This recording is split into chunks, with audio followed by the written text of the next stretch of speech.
आज अरविंद केजरीवाल जी के निर्देश पर मैंने और मंत्री सौरभ भारद्वाज जी ने पूर्वी दिल्ली की कुछ सड़कों का निरीक्षण किया है, उनका जायज़ा लिया है और देखा है कि कई सड़कें खराब हैं।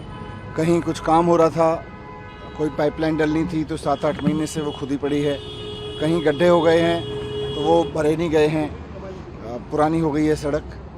तो ये अब इसको ठीक किया जाएगा, इस सड़क को भी जल्दी ठीक किया जाएगा। जिस तरह से पूरी दिल्ली में बीजेपी वालों ने सड़कों की हालत ख़राब की है, दिल्ली के लोगों को परेशान करने के लिए उन्होंने इस तरह का माहौल बनाया, इस तरह के वो कि काम रुक गए, लोगों को परेशान करने के लिए काम रोके। लेकिन अब केजरीवाल जी आ गए हैं, अब ये काम भी होगा, ये सड़क भी जल्दी ठीक हो जाएगी और काम भी जल्दी जल्दी होंगे। आप सब जानते हैं कि किस तरह से झूठे मामले में अरविंद केजरीवाल जी को जेल में डाला गया। मकसद बीजेपी का यही था कि केजरीवाल जी जो तेज़ी से काम कराते हैं वो रोक दिए जाएं।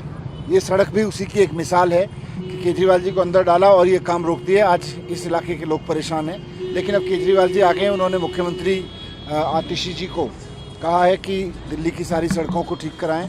सारे मंत्रियों को कहा है कि वो युद्ध स्तर पर सड़क पे काम करें और सड़कों को ठीक कराने पे काम करें। आज सौरभ भारद्वाज जी पूर्वी दिल्ली में मेरे साथ में हैं। मुझे पूरी उम्मीद है कि अब केजरीवाल जी ने जब बीड़ा उठा लिया है तो दिल्ली की सड़कें ठीक हो जाएंगी। बीजेपी की बहुत कोशिश थी कि सड़कों के ज़रिए लोगों को परेशान किया जाए, केजरीवाल जी के काम रोके जाएं।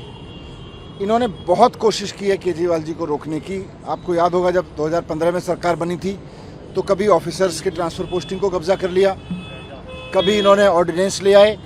जब ऑनरेबल सुप्रीम कोर्ट ने कहा कि नहीं, दिल्ली के चुने हुए मुख्यमंत्री के पास पावर्स होंगी, तो ऑर्डिनेंस ले आए। फिर भी काम नहीं रुके, फिर भी केजरीवाल जी काम करते रहे। अब जब हर तरह से काम करते रहे तो फिर इन्होंने केजरीवाल जी को जेल में डाला, और जेल में डाला ताकि काम रुकें और लोग परेशान हों। थोड़ी परेशानी हुई भी है, लेकिन मुझे खुशी है कि अब बाहर हैं केजरीवाल जी और आ गए हैं, तो अब सब काम कराएंगे। कहीं कोई काम रुकने नहीं दिया जाएगा, सड़कों को भी ठीक कराया जाएगा।